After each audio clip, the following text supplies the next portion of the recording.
Hey guys, hope you're doing well today. Welcome into the living room. So I decided today to do a living room tour of the plants I have in the living room right now because some people have been asking for another tour. And although I will do another tour of the greenhouse, I felt like showing an area that I haven't shown yet, at least not much of. I do have the cabinet in here, which I did a video on already, but there are other plants living in here too that I want to show you guys. I hope you enjoy.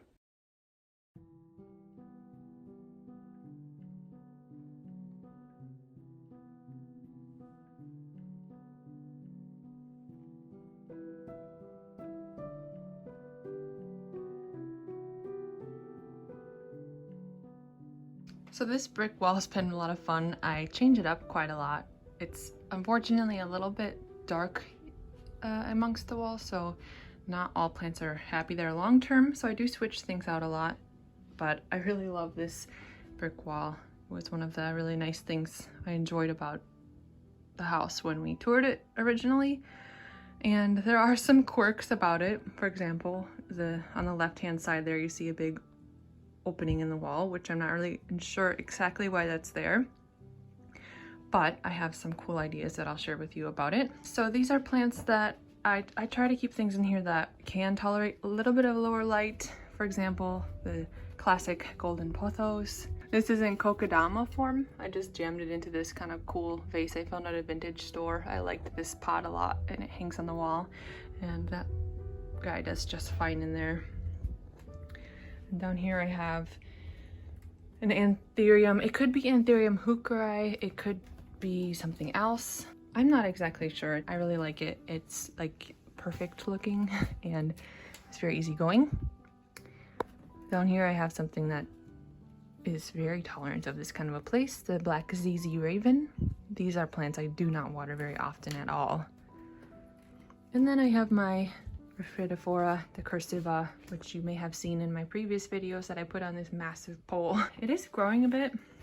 It's going around the backside, which I don't really want it to, but it's got such a thick stem, it's a bit hard to bend it, so we'll see. I might have to cut it. And then next to it I have a Rhaphidophora tetrasperma, which was a huge pot of this I found last year. And it was the first time I'd seen such a large container full of it, and I just really loved it. So I got that in here, and it's kind of starting to climb the wall a little bit, which is fun. I like to see what I can do with that. It would be kind of cool to let this thing take over the wall, we'll see. But yeah, this is another one that I water very sparingly, like once a month maybe. Really doesn't take much water at all. Here I have one of my recently mounted staghorn ferns. I really love the staghorn ferns on this wall, but realistically they don't like to be here long term. So I kind of put them in for a couple of months and then take them back to the greenhouse and switch things around so that I can enjoy them. And on here I have what I've declared as the Singonium model that I'm gonna keep to myself. So I grow a lot of these plants and I generally don't choose one to keep for myself, but this one it's cool because it's a bit more mature. You can see the leaf has already changed shape once, and it has really cool variegation on it. It has like the textured leaf. So I decided that I will not cut this. I will let it grow and grow and see what it becomes because I think it's really beautiful. And down here we have a lovely variegated monstera. Very easygoing plant also, as long as it's properly rooted in.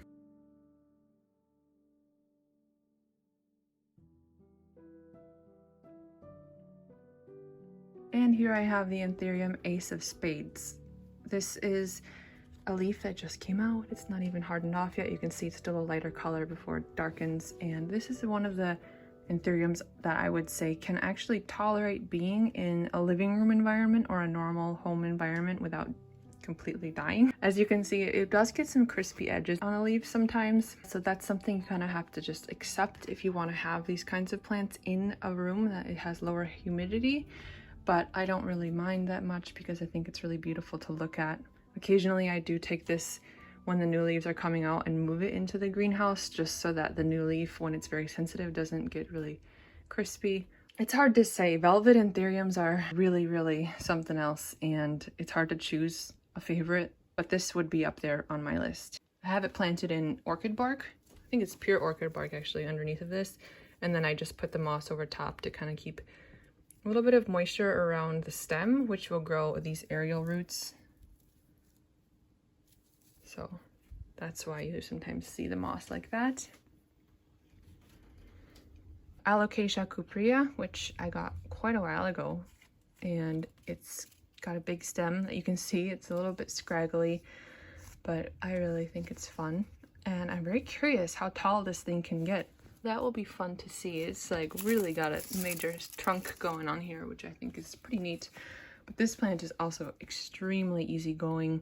It can handle a lot of lower light situations and infrequent watering, which I like because in the living room, I tend to water things a lot less. So it's nice to be able to put things in here that can tolerate that. And then here's the Locadia that I got from a friend when I first moved to Sweden, which is like incredibly tolerant. I didn't even know that this is something that you could keep inside the house. This is something that was an outside shrub for me when I lived in California, but I have no complaints about this plant. I'm gonna move this outside very soon as we're out of the risk of frost, into the shade, and see if I can get this thing to flower this year. That would be really fun and exciting. And then here I have another giant anthurium, a bird's nest anthurium, a variegated one. It's kind of got its own little personality here, and I like that quite a lot. So this spot, like I was telling you about, is kind of interesting. It's a work in progress. It's hard to do too much with because it's kind of strange looking, but for now I just cover it with plants and kind of pretend that it's not there. But I have an idea to put an aquarium in this spot, which I think would be really cool. So that's definitely been on my mind actually for a couple of years now. I'm definitely going to do that in the future, and when I do, I will show you, don't you worry. And here's a nice plant which I just really fell in love with. It's very easy going indoors. Another one that when I was in California was an outdoor shrub, so to see it inside was surprising to me, but there are a lot of plants that I'm learning that can actually tolerate the indoors way more than I would have ever guessed, and this is one of them. Now, this is a kind of variegated version that gets the frosted white edging and tips, but I've noticed something. So I've had this plant for a couple of years. When I first got it, it was very white. The leaves were a bit further down, and then they started turning green because it was not receiving proper lighting indoors.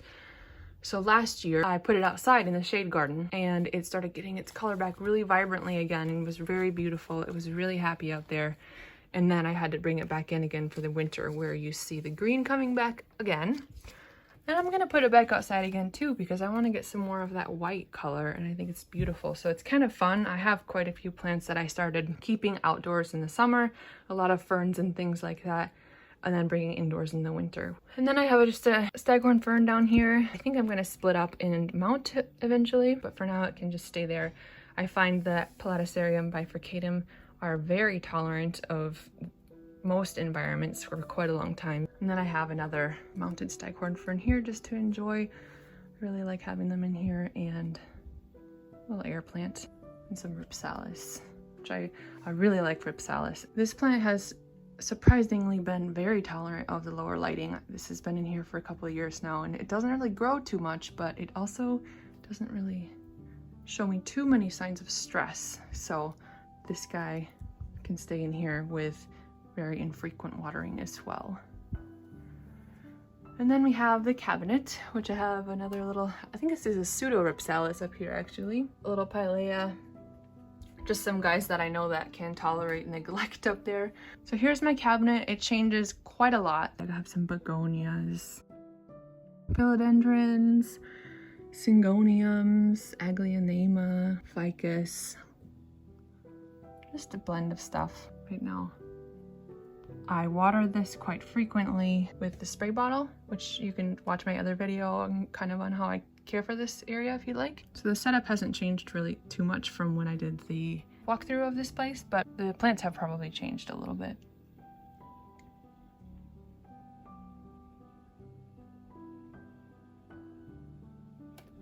This is a little Diasoria discolor, very beautiful plant. I think people are really starting to like this plant a lot. Little Singoniums. philodendron hybrids, Melanochrysum. Back there I have the philodendron serpens, some monstera constellation, a whole bunch of Florida ghost, just various things I have in here. So that's just a little growing area that I enjoy to have in here. It is equipped with fans, a heating pad, and I'm hoping to get a little mini humidifying unit for it to try that as well. I don't exactly know the humidity percentage that it stays in there, but it stays quite warm and humid. Every time I open it, it feels pretty humid, and that's just due to there being so many plants in there and me watering it so frequently. But I think it would be fun to add a little humidifier in there and test out one of those, so that's probably coming in the future as well. So here is my couch. Woohoo! And behind it I have quite a collection of plants. Up here I have a little kokedama of the golden pothos again. I really love kokedamas, and this is a very tolerant plant, so that's why I chose this one to be here, because it can go a little while in between watering and can tolerate most light situations. And it looks like it's floating, which I like. Behind it I have a very large philodendron pastazanum. I love this plant. It's huge, has lots of leaves. It's kind of taking over the whole area here. And this big plant is something that is growing in quite a strange way at this point. It has kind of outgrown its pot, and its stem is going a little crazy here, going upwards kind of, but it shouldn't really climb like that. I have it tied to the ceiling because if I don't, it will probably snap because of the way it's situated here. But I haven't wanted to cut the plant because it's so beautiful and big, and I want to keep growing it pretty much as big as I can. So now it's kind of a permanent spot here since it's all tied up to the ceiling, and I'll just let it keep going. It'll be kind of fun to see what it becomes, but this thing is massive. I've had it for a couple of years, and it grows really fast and huge and is very easygoing, super easy to take care of. I water it very infrequently. The only complaint I have about it is that it's a magnet to spider mites. It really gets them on and off kind of frequently. So that's something you have to keep your eye on. I have to wash it down from time to time, and now that I can't move it, it's a little bit harder. It's totally awesome. Down here I have a little Singonium. I love this Singonium, velvety and beautiful. This is something I got as a really small cutting, and it has become pretty large, and I've cut this plant also back a couple of times. It's getting kind of bushy. You can see it's multiple stems in there. That velvety sheen is just really beautiful. And here's something I'm testing in the living room. This is a Cercestes mirabilis, and it's really a cool plant. I found it to be very easygoing, but this is the first time I've tried keeping it outside of the greenhouse. I generally always keep these inside the greenhouse just to make sure they get the most care as possible, but I've decided to give it a whirl out here in the living room and see how it can survive. And here I have a beautiful philodendron plowmanii. It's still getting the silver speckling on the leaves, but I really love the silver coloration on the leaves. I think they're really pretty. This one too, it really needs a new pot. As you can see, it's growing way out of there, but I just haven't done that yet.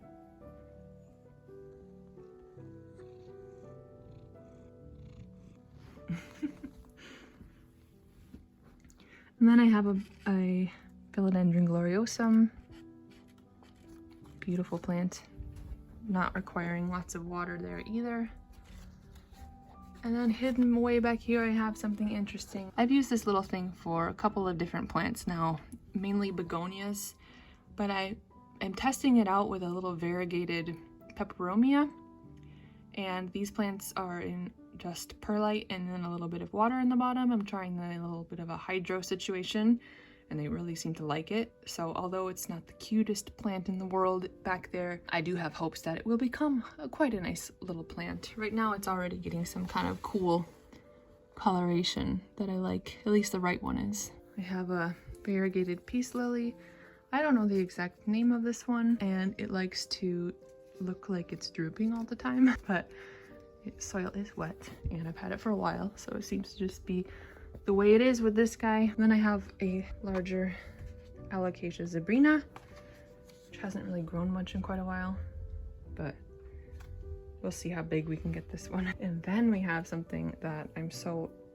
happy to have gotten. This is an Alocasia Regal Shields.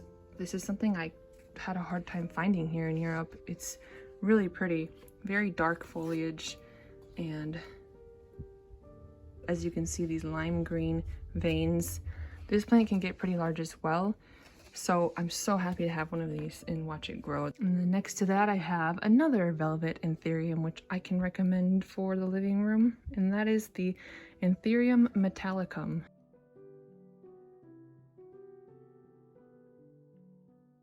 Can tolerate a lower humidity as well, as long as you kind of acclimate it to that.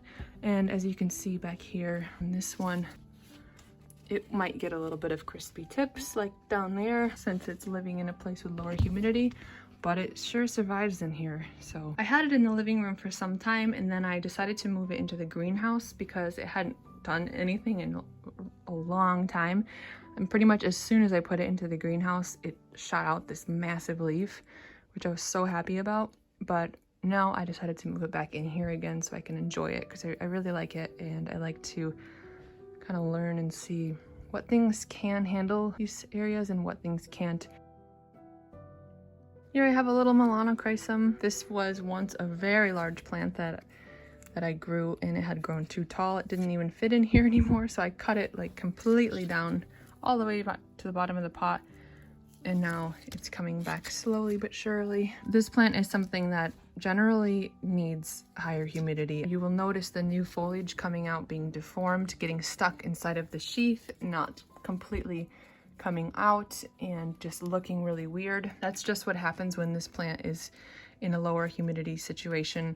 So although I do have this one in here, and I've been very lucky to get this leaf coming out without it getting deformed, although you do see some damage here, I wouldn't recommend this for a room that has humidity lower than 60%. And I'm actually not even sure what the humidity is in this room. I know at one point over the winter I had moved in the humidifier to check, and it was like 70%, which I was like, wow, that's pretty high, because I don't have a humidifier in here. I just had a lot of plants, and that kept the humidity up. So we'll see if I keep this in here. I had it outside a couple of other years ago, and it grew like wildfire out there. So I will move it outside. Why am I even debating that? And here I have a philodendron pseudovaricosum. This is a really, really shiny plant, or velvety sheen plant. It's very, very beautiful. I like it a lot. It's finally taking a bit of size compared to how it was when I first got it. So maybe this year will be the year that this guy grows a massive growth spurt. And then behind here I have the philodendron majestic, which you may have seen me do a repotting of in the propagation video. It has not grown much since then, at least not down here. The roots are busy growing out and making energy for the plant, but the rest of the plant is still doing quite well.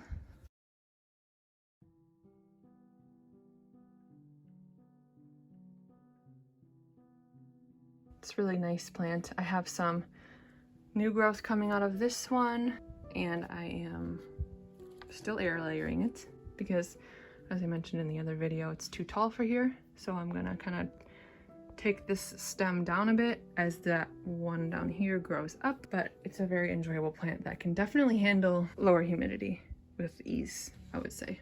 And here I have my original Hoya polyneurus. Love it, really love it. I keep it generally in a little bit of a lower light, but the ones I have in the greenhouse are very happy, and it's definitely a lot brighter in there. And then I have a Hoya linearis.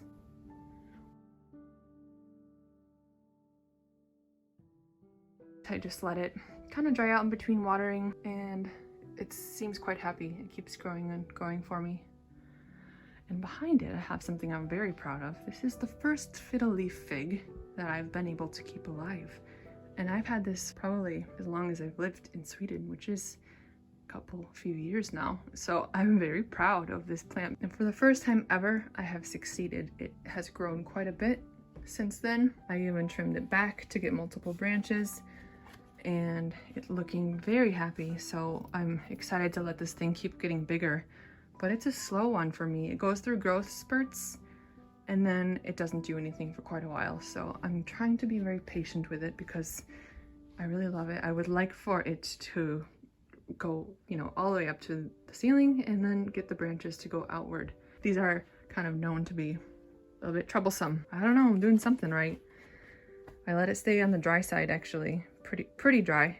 And here I have a growing station, which has all kinds of exciting things on it right now. This is the Maranta Silver Band. So I'm working, as you can see, on getting an army of it ready for everyone. So these are all rooting in. They're not completely rooted in yet. They are not ready, but they're really beautiful. I love this plant. And when you go rooting these plants, this is usually what happens. I usually have a couple of larger leaves that I've taken a cutting from the mother plant, and I either put it in water or straight in the soil, and then the older leaves get this yellowing on it like so, and eventually I just remove these as the new growth comes out, and then I have it flowering, which is really nice to see.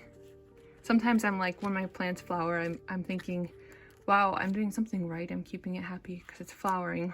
Or the plant is so unhappy that it's giving out its last chance at reproduction. And that's oftentimes the case with plants. When they are stressed, they will flower because they're trying to reproduce and carry on if they can. And here I have some Caladium Thai Beauties, which are really pretty plants. Some other caladiums that I have going in here. This is on a heat mat, and a little beautiful propagation station with some Singonium on it, and Hoya, various things that I have in there. This is kind of a Singonium area. A lot of it is just like a tiny little piece of growth like that, or nothing, because it's just a ball where roots in the pot. But that's all part of growing plants and propagating. Sometimes you get sticks that you have to wait for to grow out into plants. And down here I have a little Gloriosum area. Beautiful plant. So this area changes out quite a bit. Definitely something I can recommend if you guys are looking for something to grow plants on. This is a unit that I got from IKEA, and the nice thing about it is that it has the tower with plastic trays in it, so you can water without damaging it. And then it also has light attachments, which of course fit it like perfectly, that you can buy to put into it. So it's a whole set, and it works really well for growing and propagating plants. I love it. And then here I have a big philodendron golden dragon, a little Scandapsis,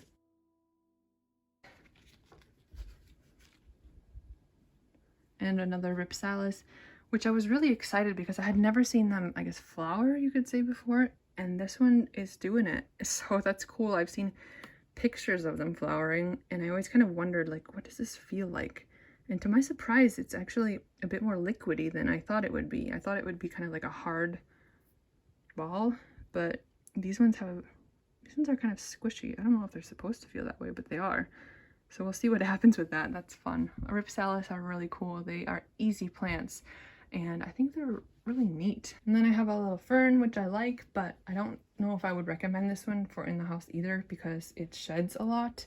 This is another plant that I have outside in the summertime, but I think it's really beautiful. Here I have a giant pilea, which I got, another one of the first plants I got when I moved here.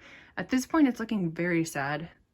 It's needing some help. I think I really need to repot it and give it some love. I think I might move it outside in the summer and fertilize it and really work on getting these leaves nicely shaped again. So I'm not entirely sure the cause of the crinkling leaves, but I have noticed it happens whenever I move it inside over the winter. So I believe it has something to do with insufficient lighting and probably just not enough nutrients. So I'll repot this and make it happier this summer. Alocasia frydek, which to my surprise has been fine in the living room. I thought that this would be a pretty needy plant, but it's just fine in here. It's really happy. And here I have some mysterious philodendron. I don't know what it is, and it's very stressed out, so I just kind of leave it here. If anybody recognizes what this philodendron is, please feel free to let me know. I really don't know. It's a mystery to me.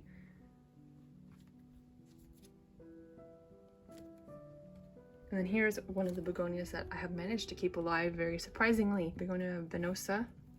Super cool plant. It reminds me of something from underwater. And then here's a calathea, which I got recently that I really think is nice. It's kind of got a gray blue tone to it. It's called Calathea Helen Kennedy. I had never seen it before, but it was really, really pretty, and I had to have it. And up here I have a little Hoya retusa. So as you can see, it's above the window, so it's a little bit darker up there, but it's near the window, so it is kind of more medium lighting situation, but it seems really happy there, and I let that one dry out a lot before watering it again. And here is the last little area. Our living room is pretty small. In there you can see the greenhouse, and our hallway is not complete, which is why you see the green tape around there, but it's kind of nice to be able to see in there. Really nice philodendron gloriosum. Just one of my favorite plants. I have it kind of all over the place because I love it so much. Slow growing, but easy going.